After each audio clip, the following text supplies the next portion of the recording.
buenos días, bienvenidos al canal de nuevo, bienvenidos a Tiempo y Atención, entrando en libertad y saliendo en libertad. Hoy vuelvo de nuevo con la obra Las notas de Jacobo Greenberg, psicólogo mexicano universal, verdaderamente universal. Y cuando digo universal no me refiero solamente a la Tierra, sino me refiero a todas las culturas y trascendiendo la Tierra. El otro día, en un mismo día, ocurrieron dos cosas que me hicieron ver. Esto a veces nos pasa de la manera más insospechada. Me hicieron ver cosas que yo considero que he de corregir. Una fue una serie de televisión que tiene que ver, creo que se llama la química, Food Chemistry o algo así, no me acuerdo exactamente, donde la historia básicamente es la siguiente. Una pareja, los dos son químicos, está representada en los años 50 más o menos, con el papel de la mujer en esa época, que era un poquito ninguneado, por no decir mucho. Al final acaba siendo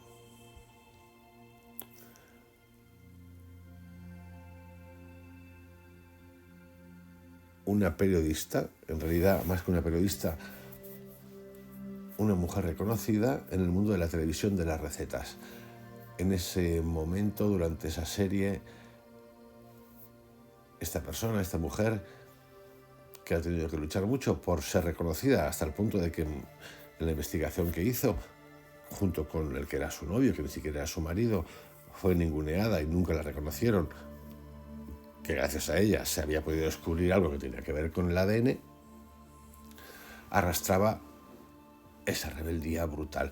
En ese paso, en ese tránsito hacia la televisión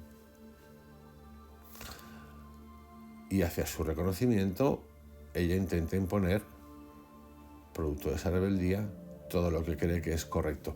En ese ámbito, de repente descubre que hay mucha gente que depende de ese trabajo también para vivir y que no ha hecho el camino por lo que sea que ella ha hecho, aunque por ahí tienen vidas muy parecidas a la suya. Como la televisión o el canal en ese momento no es de ella, sino de otra persona, y esa persona desea otras cosas, más allá de la fama, del reconocimiento y del éxito que ella tiene, y el dinero que entra tanto a la empresa como a ella, la aprieta. En ese apretar, ella entra en un dilema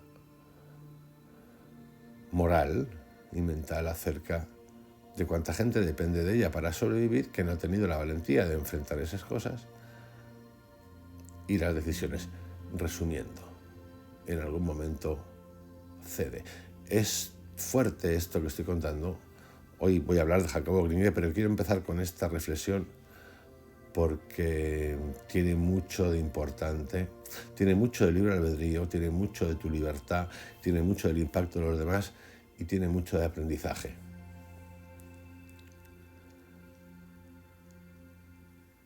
Esa es la primera que quiero compartir. La segunda la compartiré otro día, porque todavía necesito reflexionar un poquito más acerca de esto que ocurrió, de lo que ocurrió. Volvemos a Jacobo Greenberg. Entramos en libertad, salimos en libertad. De Jacobo ya hemos hecho un montón, pero montones de notas acerca de sus libros, de sus artículos. Hemos tocado todo: sintergia, interacciones, patrones, dolor, mundo, lo oculto, imposiciones, futuro, enseñanza, serenidad, vivir, entender, experiencia interna, tiempo, los opuestos, sentirse importante, la construcción interna del mundo, el aprendizaje, imágenes y experiencias, manipulación emocional, relación, conocimiento, todo. Los chamanes de México, esa gran obra que es verdaderamente magnífica. Estamos seguros, dice Jacobo, de que existen caminos que al ser recorridos nos llevarán al ser.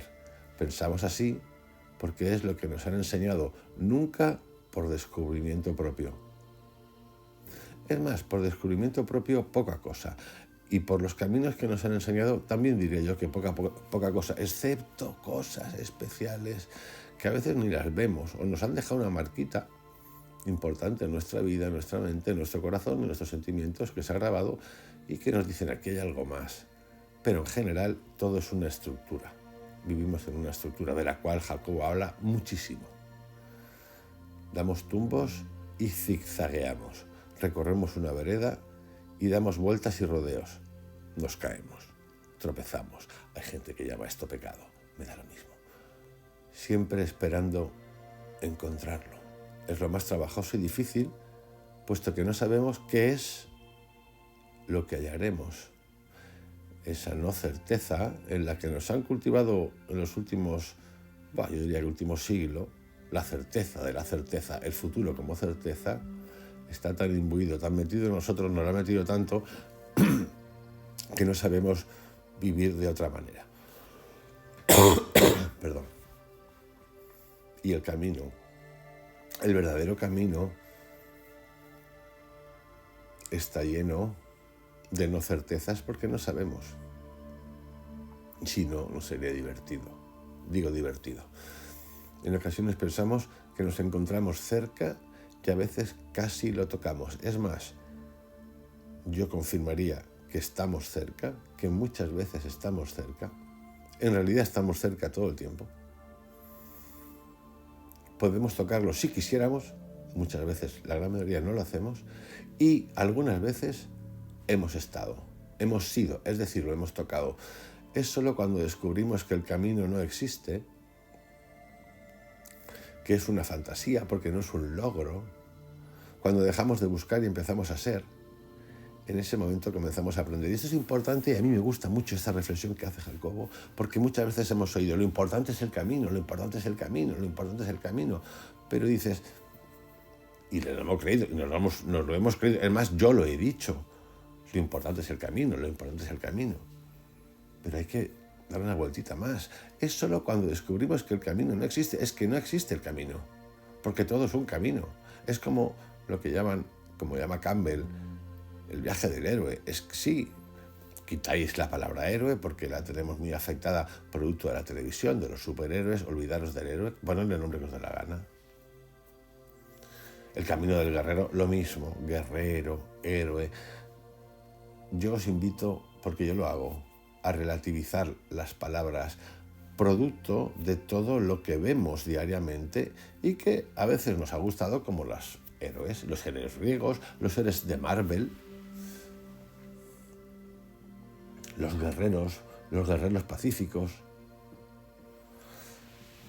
Yo os invito a que lo diluáis y os quedéis con la esencia, lo que verdaderamente hay detrás de esa palabra, que es mucho más que esa fasad, que esa fachada. El experto de esto es Krishnamurti. Más allá. Y es cierto, no hay camino porque somos camino. No hay querer ser porque eres. Es el ejemplo mejor que encuentro. No hay camino porque tú eres el camino. No puedes ser, quiero ser, porque tú ya eres. Todo el tiempo. Y en eso que dice Jacobo, de que a veces hemos estado cerca, y a veces incluso lo hemos tocado, eso no significa nada más y nada menos que los actos de presencia, es decir, ser. Es solo cuando descubrimos, repito, que el camino no existe, que es una fantasía, cuando dejamos de buscar y empezamos a ser. En ese momento comenzamos a aprender. Cuando se actúa pensando en cómo se debería actuar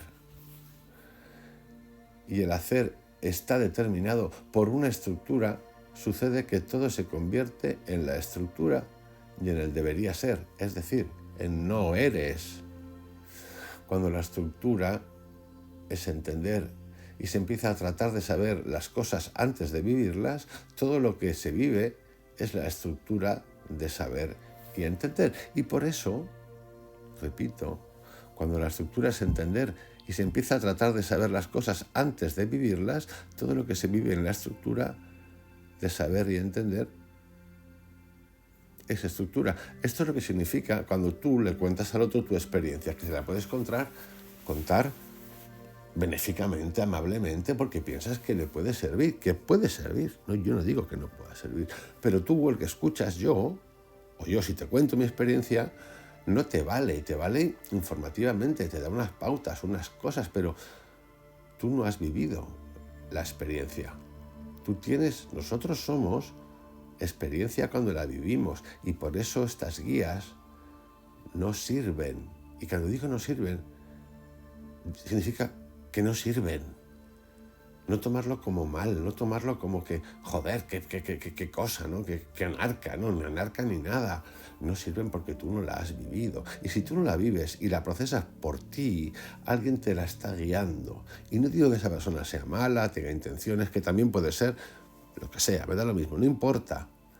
Has de vivirla tú para sacar tus conclusiones. Por eso el sacrificado que he contado tantas veces, que yo nunca tuve, que tuve una familia mal, que no sé qué, y yo me sacrifiqué y estudié y trabajé mientras mis amigos y mis amigas estaban de bares, y fíjate tú, y luego me casé y tuve un hijo y no dormía, y seguía trabajando y seguía estudiando, y un día llega el mérito a los 40 años, entonces llega amargado y amargado como un bicho malo, y tiene tanto veneno en el cuerpo, tanto veneno sacrificado, que entonces le aplica esa experiencia a los demás y los quiere someter y pasar por lo que le ha pasado para sentirse él en paz, porque su paz no pasa por haber conseguido lo que ha conseguido y ponerse a decir qué bien me siento de ver cómo he salido de ahí.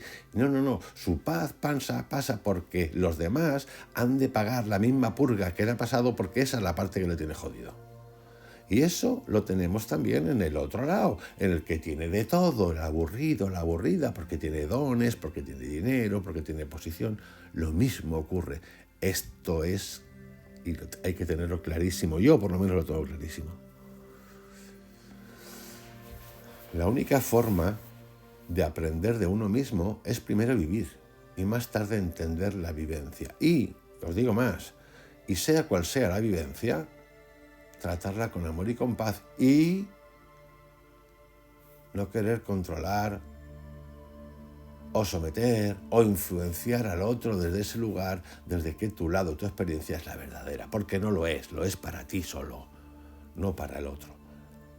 Es tan obvio como el pensamiento de que antes de entender algo es necesario que nazca. Si ese algo no ha nacido y por tanto no existe, no hay forma de entenderlo. Querer entender algo que no ha nacido es solo entender el entender. Cuando alguien vive sin pensar en cómo lo hace, deja salir lo que hay dentro de él.